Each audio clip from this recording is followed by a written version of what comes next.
Welcome back to Season 3 of ASD Market Week's podcast, Let's Talk a Little Shop, with your host, me, Emilie Lewis. We're going to tackle the hard subjects. So buckle up and get ready for Season 3. We're going to have a lot of fun. All right. Well, welcome back to another episode of ASD Market Week's podcast, Let's Talk a Little Shop. Today, I have someone on the podcast who I have not only had the pleasure of working for and with, but have had the pleasure of following his career. So let me just dive in. Lance Fensterman. And did I say that right, Lance? You totally said it right. It's okay, not an easy one. I know I butchered your name before. I know so I have. So don't worry. So Lance is the newly appointed CEO of Fanatics Events, which is a new division for the brand Fanatics, which most people will know. And he has been tasked with producing fan festivals focused on collectibles, memorabilia, and athletes. And this is all per a fancy Bloomberg article that was written about him in July of 2023. Lance has been coined as, and I love this one, the evil genius behind New York's ComicCon, because that one resonates, Lance. That one's a good one. And honestly, a true fans first fanatic. You are literally a true master of pop culture with all that you've done. So I'm going to turn it over to you, Lance. Tell us who is Lance? This is awesome, by the way. Thank you for letting me join you in your super cool work studio with your skull wallpaper. Like, you're so badass, you know? I mean, and Ginsburg, I mean, this is great. So it's for all those fans that think they can't be corporate and still have skulls on the back of their wall. We want to prove them wrong. 100%. Well done. So I'm just happy to be here. Thank you. And it's a good adventure to share. I think in the event world, we move around a little bit, right? But not that often, I think, do we get to just start completely over after having built something. And so I'm happy to share my journey and my story, and hopefully people can learn from it. Maybe it's a cautionary tale. Maybe for a small group of really warped people, it could be inspirational. And there's help out there for those people. So. Exactly. That help comes in the form of numerous events that you are. I mean, you're one of the many, but you are the man, one of the leaders behind so many big events like New York Comic-Con, PAX, gaming shows, ComplexCon, C2E2, Star Wars convention. I mean, I could go on and on and on. So how did you get into this crazy world of fandom? I kind of fell into it, like I think a lot of us do, in terms of how we end up in events. And then the idea around pop culture events came from really Greg Topalian, who I was working with at the time, who's now CEO at Clarion, and myself. Greg had an idea to take Comic-Con that was so famous in San Diego and bring it to New York, and early on asked me to help. And I didn't know any better than to say no. And I certainly didn't know that would begin this journey of 15 years of building a giant multimedia pop culture business, and a brand and multiple brands and a team. And it really was, it was funny because I think in the event space, we tend to be people that run towards trouble, right? Yeah. There's something wrong. We're like, I'll go help. I can pitch in. I can do something. And it's just so telling that mindset can lead you so many different places. I really just helped out. And before I knew it, I built a lifelong friendship and many friendships and a great business, all because, somebody asked for help. And I was like, sure, well, maybe I can learn something here. Let me give it a shot. So. Absolutely. We have the saying in the events industry that, things have to fall apart for us to honestly be happy. Yeah. Which is really a skewed version of life. But honestly, anyone that's been in the events industry, we know we're better under pressure. When there's not pressure applied, we tend to get a little lackadaisical, and we're like, okay, where's the event? What went wrong? How can I help? So it totally makes sense. So tell us a little bit about ReedPOP, because the all of the events that I just mentioned were part of this organization called ReedPOP, which you were obviously instrumental in within a larger organization called Reed. So tell us about how that came to be. We know that you were asked to help and, hey, we're going to do this thing in New York with New York ComicCon, but how did it launch into a global organization with multiple events underneath you?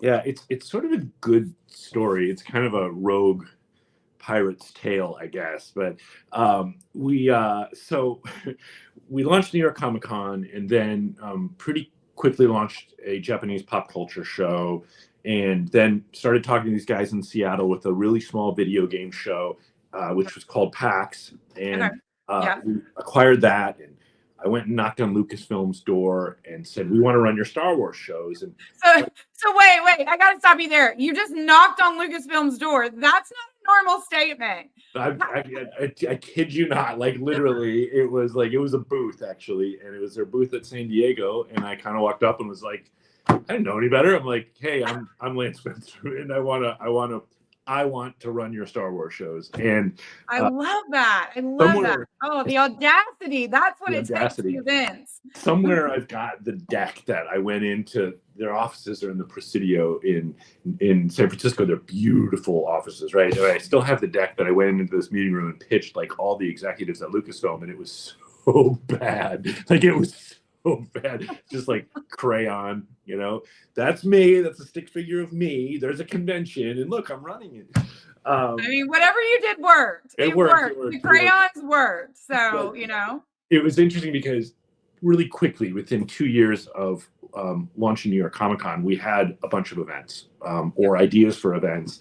And it became clear quickly that like what was required to be excellent in B2B trade shows was not at all the same as what was required to be excellent in consumer and specifically pop culture with passionate fandoms.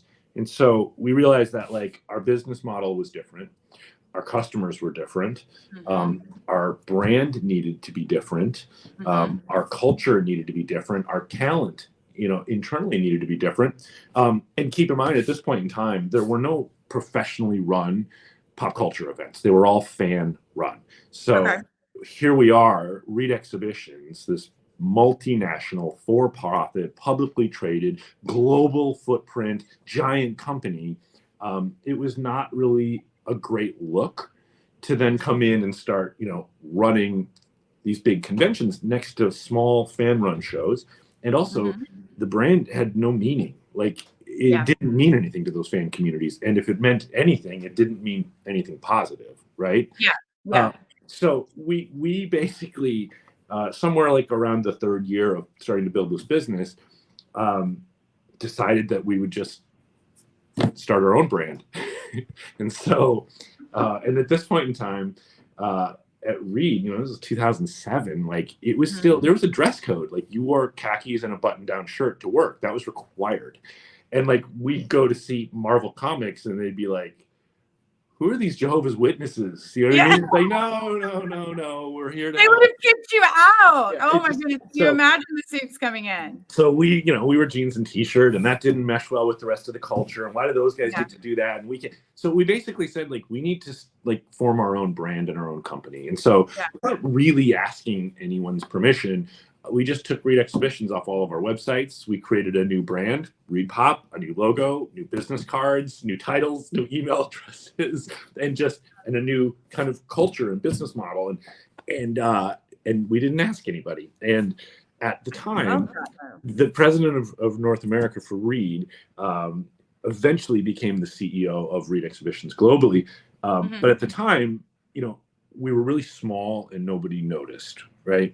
And eventually we got really big and successful and everybody liked us. But there was probably like the third, fourth, fifth year where we were big enough that people noticed what we were doing, but we weren't big and successful. So it was really, honestly, it was a pretty bold move that didn't necessarily land that well with the president of the company at that time, right? It was like, what do you think you're doing? you can't go. And somewhere in there, we coined the phrase ReedPOP, the quirky offshoot of Reed Exhibitions, and it kind of stuck that we were just the quirky offshoot. And the story has a happy ending, but at that kind of formative time where we did go rogue, it was not easy. There was a lot of conflict and a lot of growing pains, and trying to figure out how this sort of divergent business could fit within this larger, very successful, traditional business. And that was a massive learning, I think, of just how you create harmony while still trying to innovate and disrupt. And it was a lot of broken plates along the way.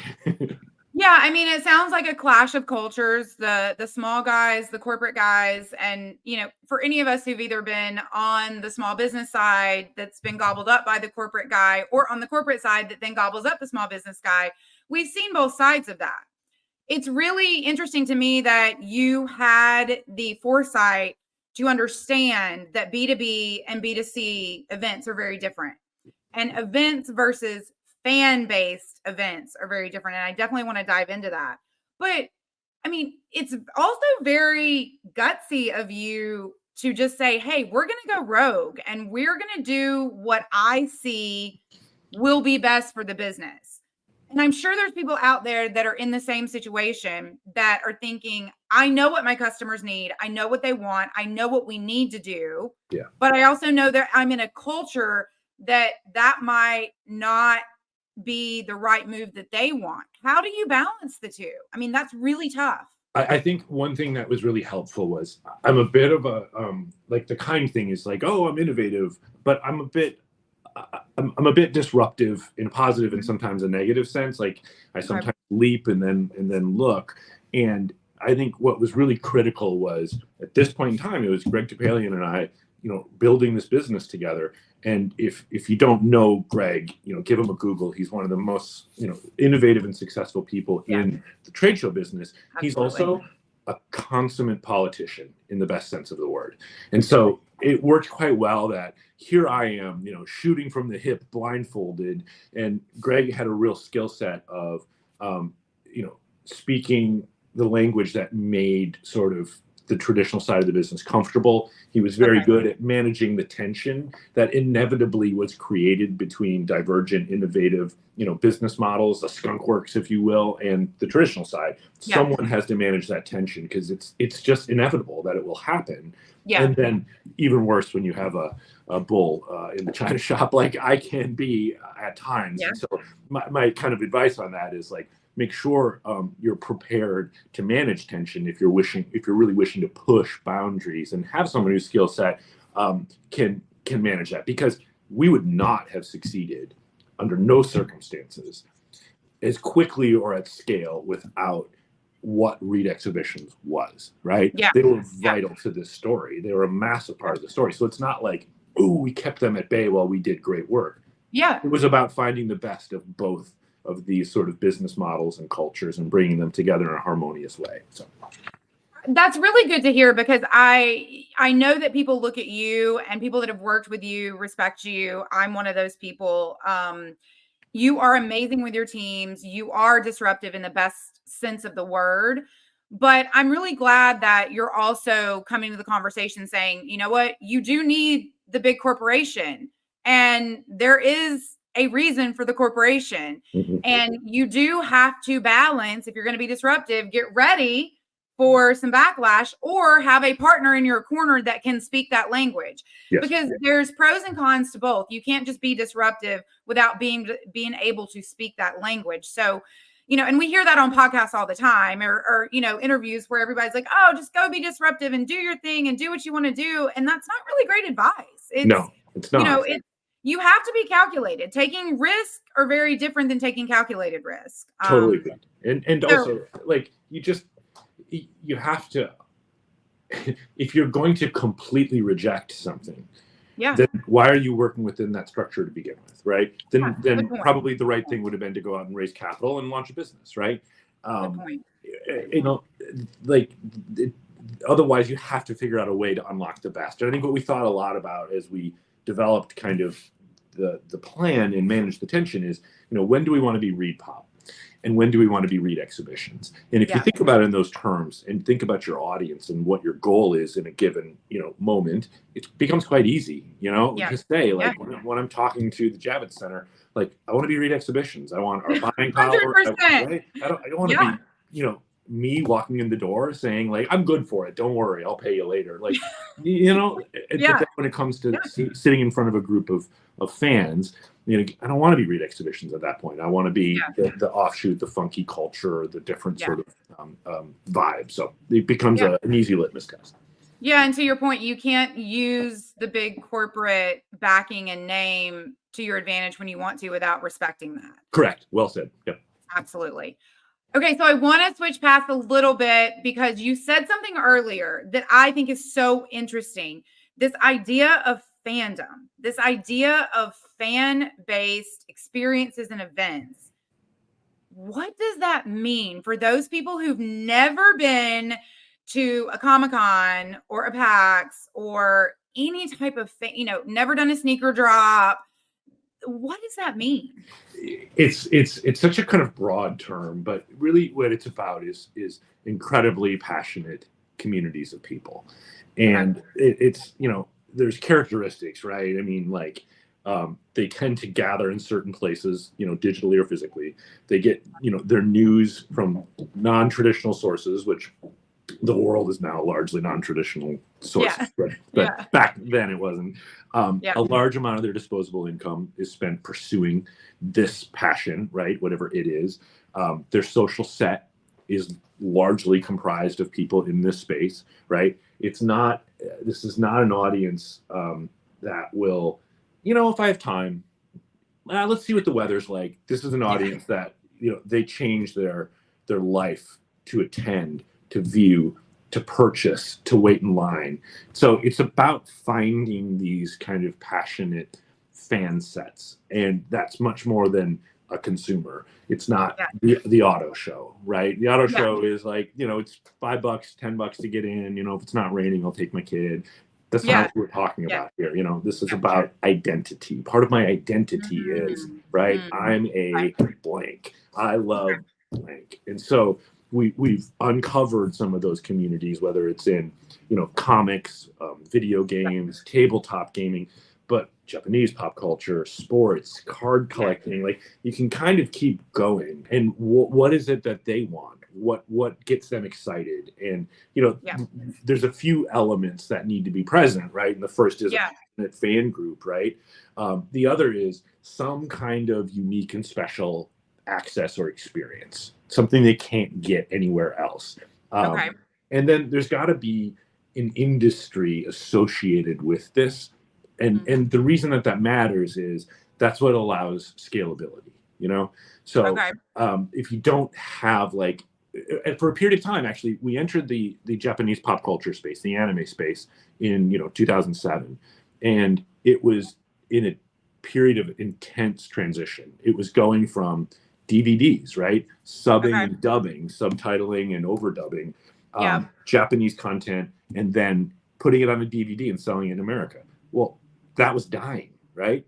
So for about 5 years, the Japanese pop culture, the anime industry in America basically cratered. And so we walked away from that space because there wasn't an industry to support it. We had tons of passionate fans. We had really cool content and exclusive access to things, but there was no way to scale it because there was no industry. The industry had basically dried up. Then everything transitioned to streaming, and it's come roaring back in the last 7 or 8 years. The fastest growing pop culture events really in the world are anime, right? Japanese pop culture.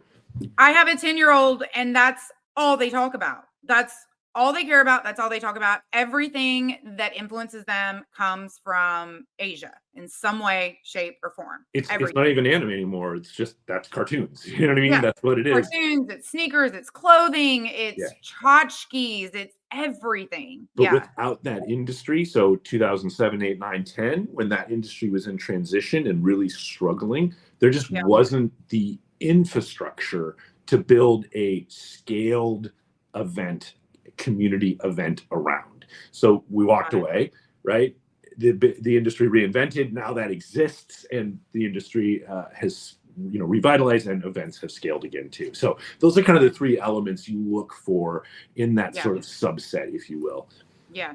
I mean, so common theme between B2B and B2C, and for those that don't know, I think most people do, but business to business or business to consumer is really an industry. Both have to have an industry. It's just, I feel like on the consumer side with the fans, you get one shot, in my opinion. When you're coming out of the gates, you get one shot. I mean, an industry that is a business industry where your business, you have to attend an event to do business. It's a very different scenario versus an industry where a consumer or a fan doesn't have to attend.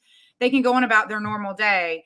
But when they choose to attend and choose to pay to attend and spend money there, you get one shot. You better deliver. Very unforgiving. Yes, you said it. It's perfectly right. Like, this is elective, and you increase your odds when you find a passionate community and you can deliver for them, right? Like, they want to go, but it's still completely voluntary. It's elective. It is not a requirement or a necessity in any way, shape, or form.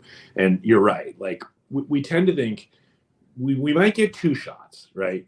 But if you do it wrong the first time, and you don't acknowledge, and you don't make amends, and you don't show adjustments. I mean, one thing we learned early on, which was really important about ReedPOP, was it was very personal, right? It wasn't a big monolithic corporation.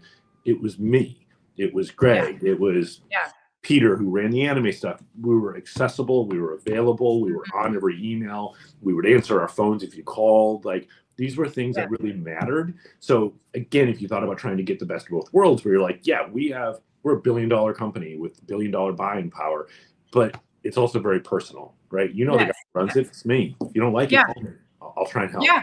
And I can attest to that. You were, anytime I emailed you, and for those that don't know, I worked at ReedPOP on ComplexCon, and at that time an NBA deal that is now with Emerald, NBA Con. But I can attest to that. You were the head, you were the face, but you were always accessible. So it made a difference. It made a difference in both employees and how we felt about the company, as well as the consumers and the fans and how they felt about the company. It's accountability. And I think if it's funny because like our fans at these shows, outsiders would always remark like, wow, everyone's so calm and orderly and no one minds waiting in line. And it's true. As long as it's well organized, right? It's communicated, it's fair. And that's kind of the way I view this fandom around a lot of things. Like, if you are fair and reasonable and you own mistakes and you correct them, there is actually give. Do you know what I mean? Because they want you to succeed. They love these shows. They want it to do well. They don't want to tear it down, right? Yeah. So even if you mess up, if you own it and make amends and make improvements, there is a bit of grace there. They're going to tell you how much you suck, but there's a bit of grace there. I mean, I feel like that's a life lesson. That's not just a business lesson. That I feel like could be reiterated in many people's therapy sessions. I was going to say that sounds a little bit like my marriage. You know what I mean? Like, I know I just screw up, and so does Sarah. But if I make amends and I get better, she'll forgive me probably. Exactly. Well, talk about fandom, sports, and the fans, and you've now transitioned into Fanatics, this company that most people know. If you don't know, you own something in your house. Yeah, most likely. That is Fanatics, whether it's a jersey or a trading card. There's so many things that Fanatics has done in the sports industry, but this is a first. And you have been tasked with coming into this fan-based organization and creating events for these fans. I mean, are you terrified? Are you excited? Like, what is the feeling around this? I think great job. I was immediately attracted to the opportunity when it came up. And by the way, it started as casual conversations, right? Around like, hey, some of the leadership at Fanatics said, we want to do this. What do you think? Is it a good idea? Is it a bad idea? How would you approach it? And so just, again, like somebody asking for help, and I answered the phone and, was willing to provide whatever, perspective I could. And then, it started to grow from there. And what intrigued me about it was Fanatics itself is a really dynamic, fascinating organization. And I happened to just, through a friend of a friend, I knew a board member of Fanatics. And so I called him up and I was like, tell me about this place. Like, what's the story? And he said, like, it's Apple. It's Apple 20 years ago. Like, this place is going to explode.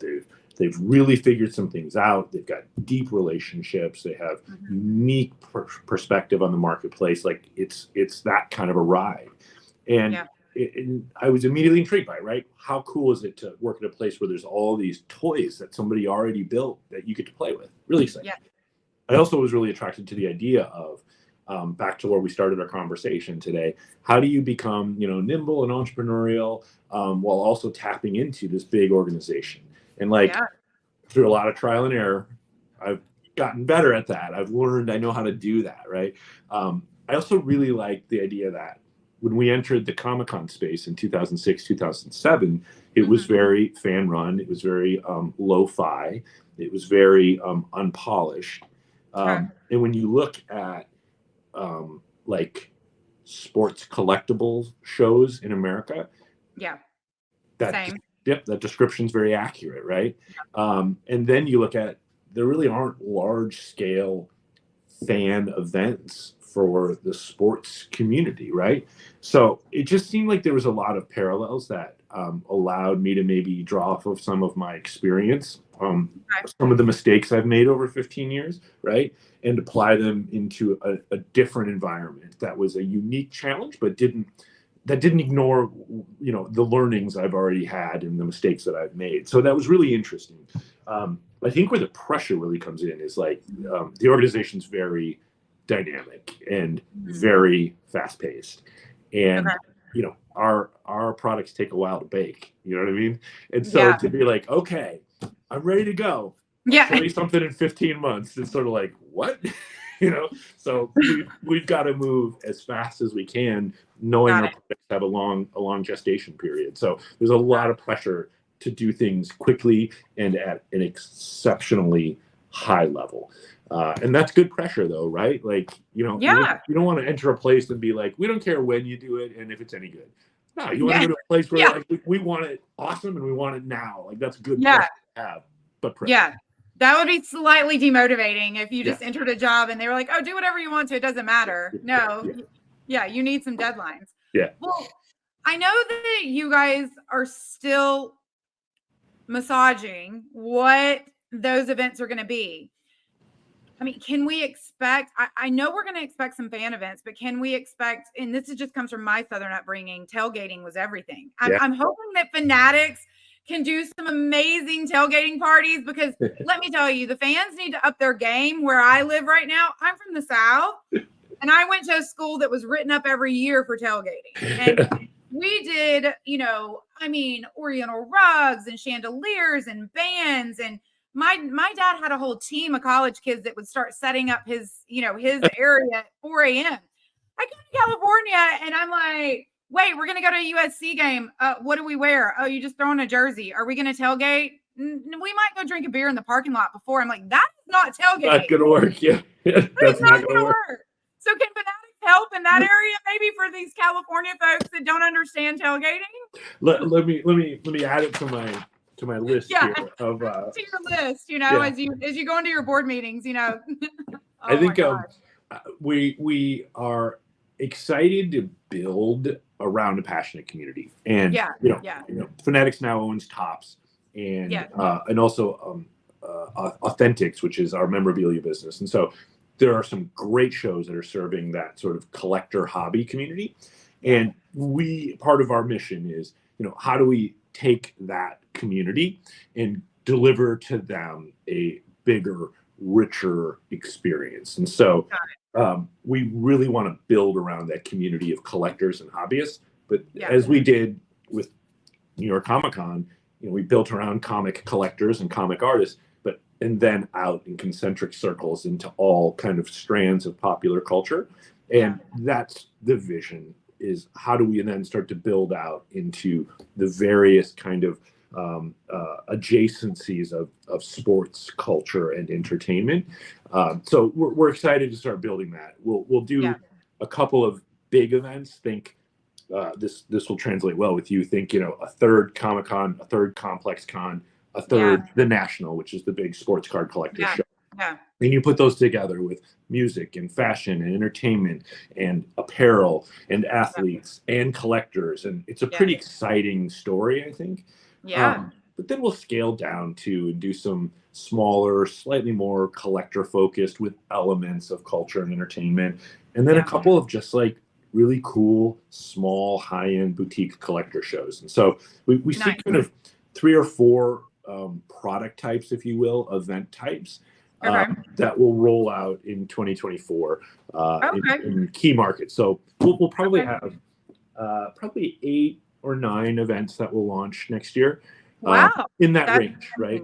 A couple of really small kind of tests. A couple of partners will do work with a couple of leagues and do some things for them, and then scaling all the way up to that big kind of complex ComicCon national type show.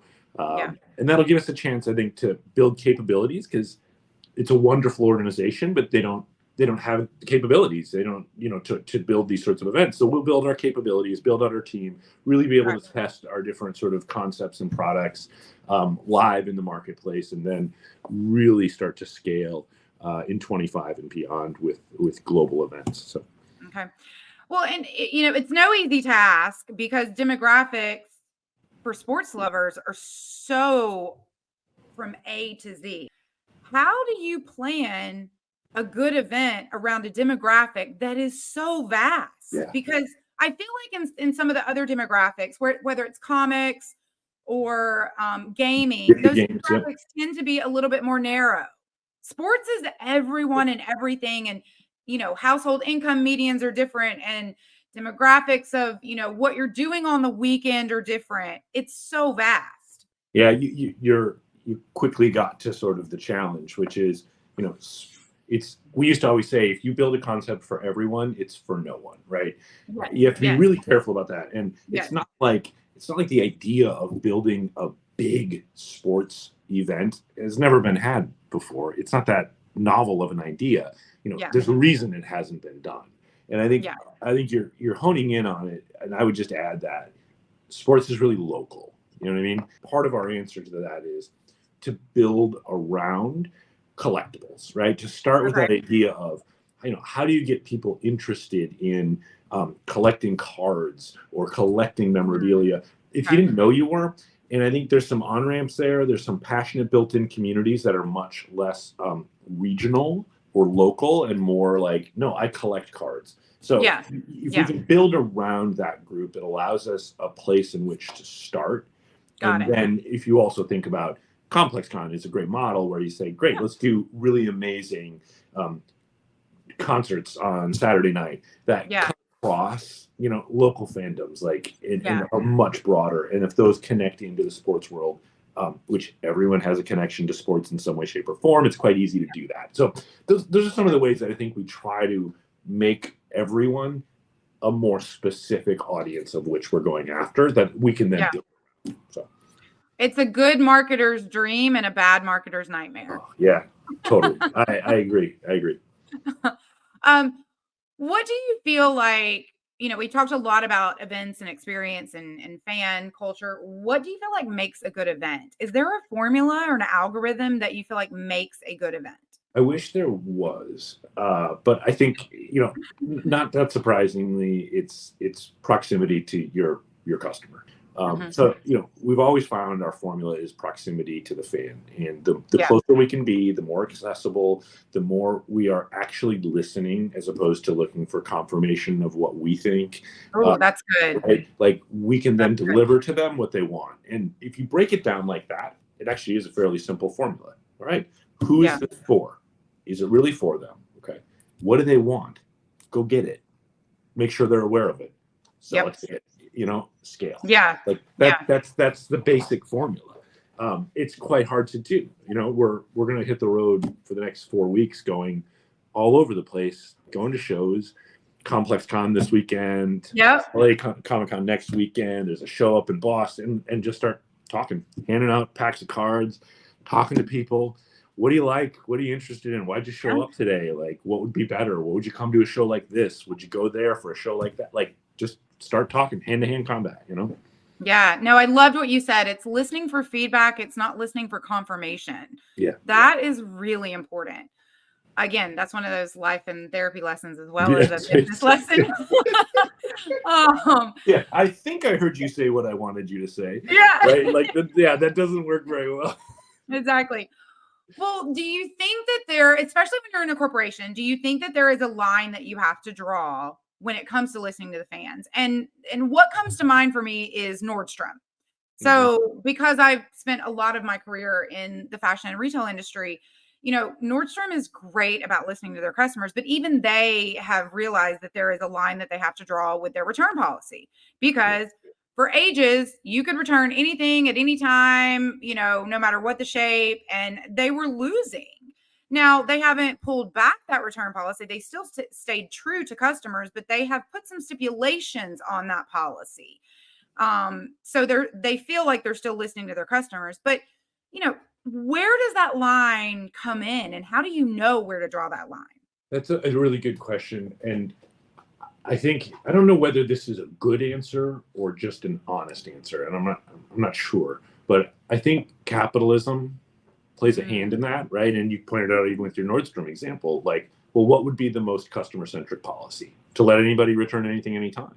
But if Nordstrom ceased to exist because they were hemorrhaging money, that's not very customer-centric. So somewhere in there, capitalism is going to dictate, right? Well, what will the market accept? How pure to your brand customer centricity can you be and still remain a profitable enterprise for your shareholders, whoever they are, right? And I think we saw that a lot where, Star Wars is a really good example where, the main stage at Star Wars has always some unbelievable content, right? Amazing, right? Yeah. Like, Yeah. surprise, the curtain opens and there's John Williams conducting a full orchestra. Like, you want to be in the room when shit like that happens. You know what I mean? But unfortunately, there's 4,000 seats and there's 30,000 people. So by definition, 26,000 people are going to be unhappy. So what do you do? Do you not do that? Of course not. Do you put it in a football stadium? It's not practical, right? Yeah. So you sort of have to say somewhere there, all right, we're going to stream it and we're going to make it accessible and we're going to invest and you can get it on the app. You don't even have to, like, just right there in your app, you can do it. We'll do overflow rooms, right? We'll do what we can. But at the end of the day, there's still a majority of your customers that are not going to get in to see the thing they most want to see.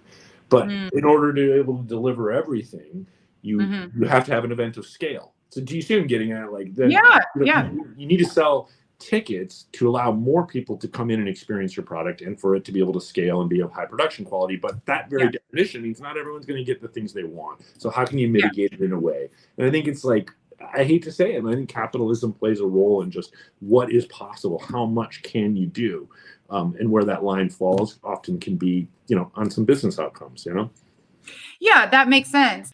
What would you say to a brand that's never done an event that, their main revenue streams and the main lanes that they run down have nothing to do with events, but they want to dive into the events industry? Yeah, it's entirely what your goal is, For those brands, it's like, well, what are you trying to accomplish?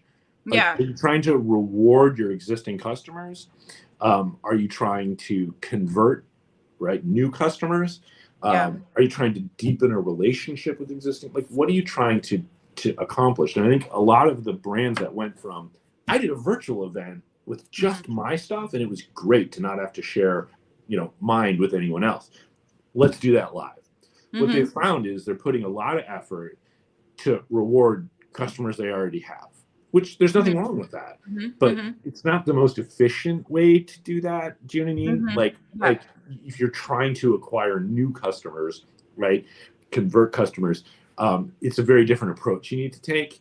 And often that's where adjacencies come in, right? I went to see this, but I discovered that, right? That's where community matters. I met these people at this show and they were super into this thing I'd never heard of or I'd heard about but didn't know anything about. Like, that's the discovery that makes our shows powerful, and B2B shows powerful too, right? The discovery. And that's really hard, I think, to do when you're a single brand creating an experience, because you're going to reach the people that know you best and that will actually go out of their way to come attend your thing, which is awesome, by the way. There's nothing wrong with it. It's just, what are you trying to accomplish?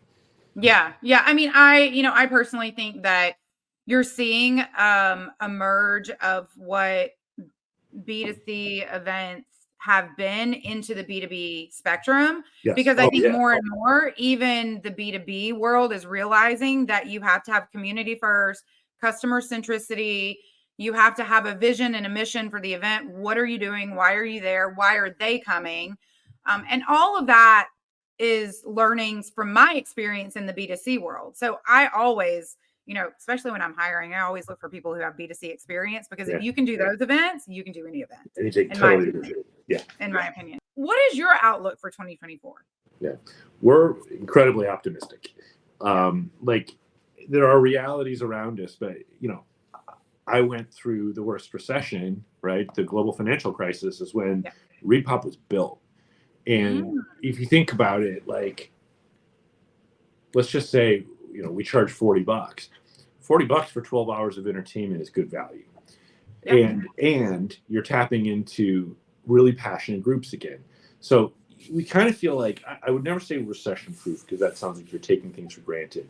But I think, we're working in entertainment, which is elective, but in a way that we think if we deliver, the onus is on us to deliver quality. And if we deliver the quality that people really want, I think they will reward us. And that's been my experience thus far. Now, the risk is really an unproven concept in an unproven space that hasn't really ever been done before. So to me, that's where the risk lies. Right now, I'm not as worried about external factors. I need to get our model right. I need to get our team right. I need to get our proposition right, and our brand right, and the experience right, and the content right. And in my experience set thus far, if I do those things reasonably well, I will likely get a reasonable business result from that. So I'm optimistic about what we're endeavoring to do. It's now incumbent upon us to do it with excellence. Easy to say. Yeah. Well, you brought one thing up, which is team. And, my time working with you, as well as I know a lot of other people out there in the industry, you were always team first. Thanks. What do you feel makes a good team, especially in this crazy world of events that's a lot of high pressure? There's, you could be the nicest person in the events world and high pressure hits, and two people, are disagreeing in the middle of a decision that has to be made in the span of a minute. Yeah. That's just the events world. So it's specifically for events, what kind of team are you building? What characteristics are you looking for? What this time next year is going to make you say, I have a great team? It's been a really fun challenge, because we built a lot at ReedPOP just based on need. Like, when we started scaling really fast, it was like, oh shit, we got to start hiring, and you just start grabbing people. And we took a lot of people from Reed exhibitions, because it was like, well, they know their way around the building. They know how to get something done. And it has nothing to do with Reed exhibitions, by the way, but that turned out to be a mistake, right? Because just because they knew the building and they were available and they wanted to work with us, didn't mean they were right. And we then spent a lot of time unraveling that. And I did a lot of work around what types of people, not so much. I flipped it a little bit, where it was less about what types of people do I want.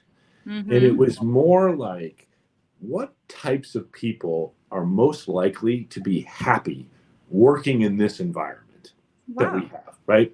Okay. Like, the truth is, and I'll say it quietly to not offend, like, nothing we do is that complex. Do you know what I mean? Like, it's all learnable. I'm not saying it's easy, but it's learnable. Do you know what I mean? Yeah. So if you agree with that premise, then almost anybody could be a possible candidate. But if I want a culture that is, high performing, customer focused, not serious about winning. Yes. And competitive about being our best, but not competitive with each other, not cutthroat. Like, don't take yourself seriously. Have a laugh now and again, right? Always asking why, always striving for better. Like, a few things. If I want those things, what sort of person has a higher likelihood to jump into that and enjoy the environment? Thus, thrive. Thus, do their best work, right?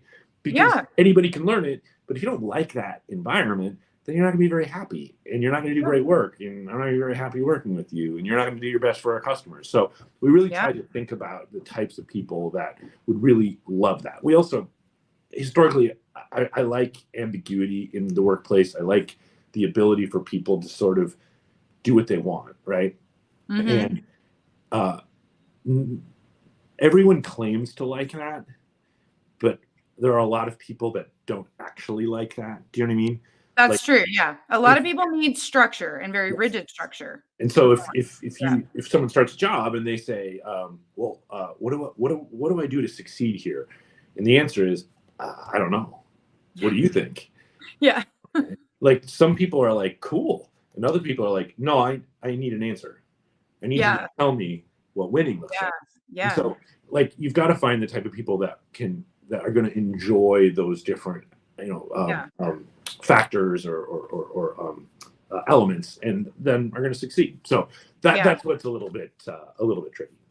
Yeah. No, it speaks to, I think, why as a society we're seeing a pushback on remote work as well. Because I think that there are some people that innately, and I'm one of those, let me work remote all day long. I will set the stage. I will have my goals. We'll get it done. But there's some people that doesn't work for. And they genuinely are amazing performers, but they need the structure of an office, a boss right next to them. They check in with, they have, that roadmap that's laid out for them. So it really is a very different personality. Totally. So, and we're setting down that path now of, like, we got to hire a lot of people pretty quickly, and we have to be careful, because the last time I did that, I didn't do a very good job of it. Like, you know what I mean? I went for what was available or convenient. Confirmation bias a little bit. Like, I think I like this person. I've given them all the answers. I just asked them questions too. They're good enough, right? And I think we've got to be really careful about that. And that's a big learning from my last go round. So it's we just had a podcast on ASD that was all about recruiting, and it's hard. It's hard to hire. It really is. It's one of the hardest things, I think, as a leader, is to hire well. Yeah, me too. And retain. Hiring and retaining. What do you hope, this time next year, if we were to, pick up the phone and chat, which I hope we will chat way before this time next year, but this time next year, when we do chat, what do you hope to accomplish with Fanatics Events? I want to prove it. I just want to prove it. I just want to go be excellent. I want to prove that our hypotheses are correct. Our proximity to our customers was enough, that we delivered a really powerful brand with a lot of fascinating and amazing resources, and delivered in a way that wowed fandoms and created communities. So I just want to prove it. Like, that's the biggest thing. If I can look back, and that doesn't mean, like, necessarily like wild success across the board. There's a reason we're going to try to get each of our event types into the market, because I suspect some of them aren't going to work very well. And either it's the concept or the execution, right, or the brand, or one of the other variables. So I want to prove it. I want to prove the negative. I want to prove the positive, and I want to walk out of next year saying, like, I've got a pretty good team. I've got products, event types that I know work. I kind of have some insights into markets now. I got a few things that definitely were mistakes that aren't going to work. Great.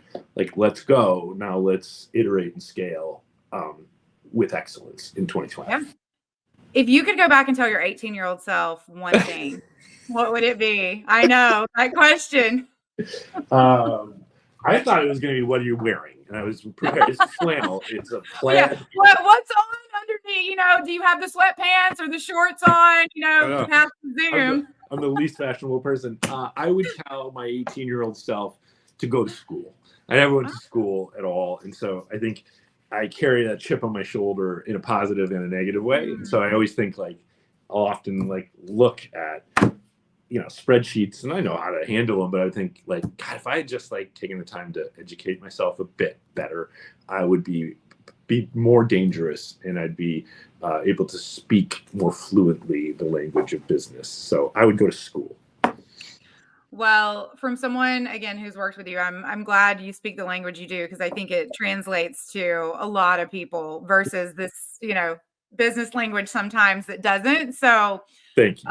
But yes, more education is always a great thing. You can never go wrong. Read books, podcast, all the things. If there's one person that you could spend 30 minutes or an hour with right now, who would that be? So, it's an interesting question because, and I thought about it very like practical, because my first answer is my wife, and I don't like, she's an amazing entrepreneur and she's highly educated and she's just like, she's natural. She doesn't think of herself that way, but she's built her own business and she's really good at it. And she's like, she practices a very complex business at the highest level, but she also does collection calls. Do you know what I mean? Like, yeah. She's just good. And she just sits and thinks like, I just bought this piece of equipment. I have like 3 ideas for how I can monetize it better. And like, I'm just impressed with her. And she's been an entrepreneur for 3 years. She started a business in COVID and it's like awesome. But then like the other end of the spectrum would be the CEO of Fanatics is a guy named Michael Rubin. And he's, and I'm fortunate I get the opportunity to speak with him regularly. And he's a brilliant, I guess, but that gets thrown around a little bit. But he's brilliant in a way that I relate to, which is like, he's not educated formally, just like I'm not educated formally. He's worked really hard, and he's also worked hard to build relationships.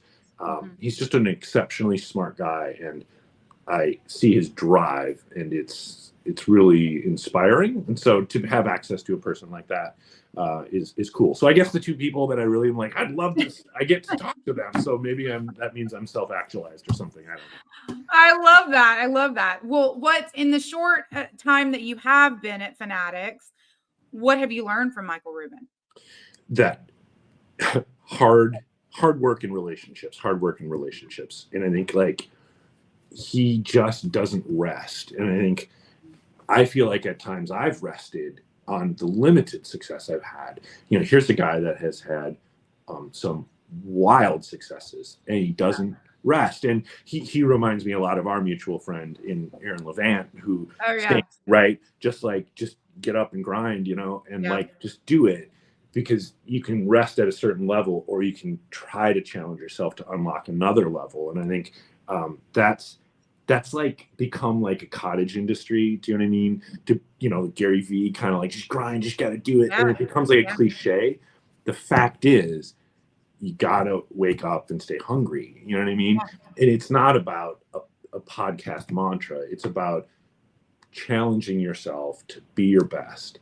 And that actually gets harder with success in some ways. You know what I mean? Because you can get a little comfortable and start to think like, I know what I'm doing. It's like, but you don't.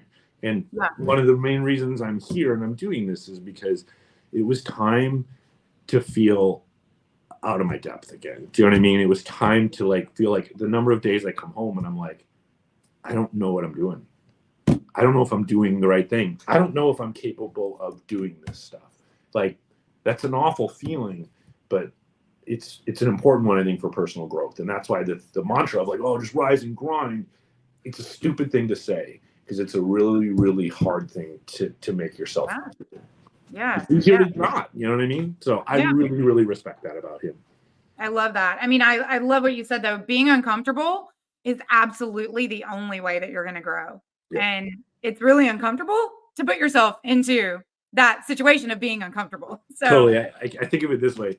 Origin stories are great to talk about later. You know what I mean?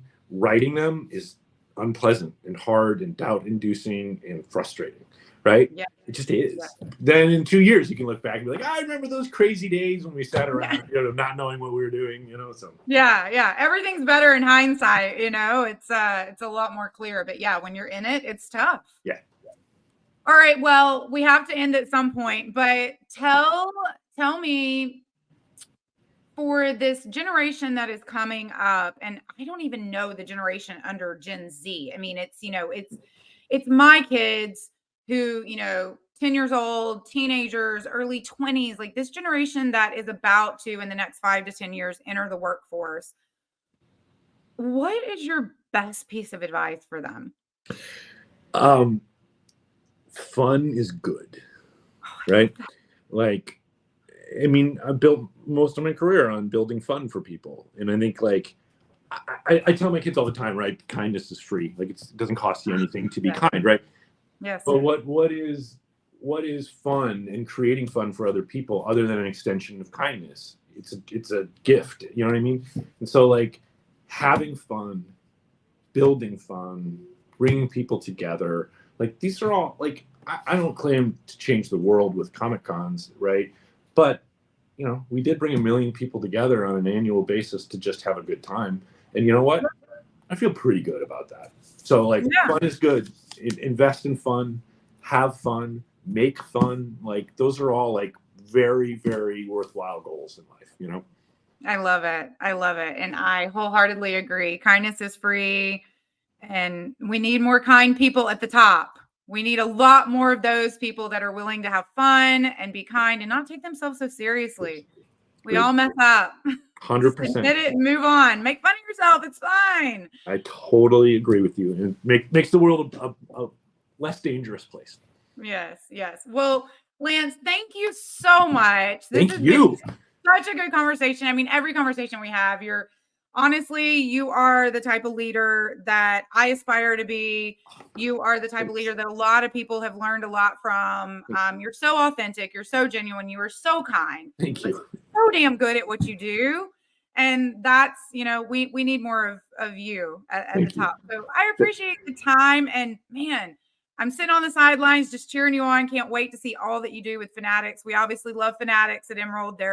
You guys are a client of ours on, a few of our shows. And I love Fanatics as a mom of 2 boys who love Fanatics. It's like literally my Christmas list right now, So we're all cheering you on. But thank you again for joining us. And for everybody out there at ASD, hey, don't take yourself so seriously. Have a little bit of fun and damn it, be kind. Yes. Let's just be more kind. All right. I love it. Thanks for having me. Until the next episode. Be sure to subscribe to ASD Market Week's Let's Talk a Little Shop, a podcast that can be found on iTunes, Google Play, Amazon, or Spotify. See you there.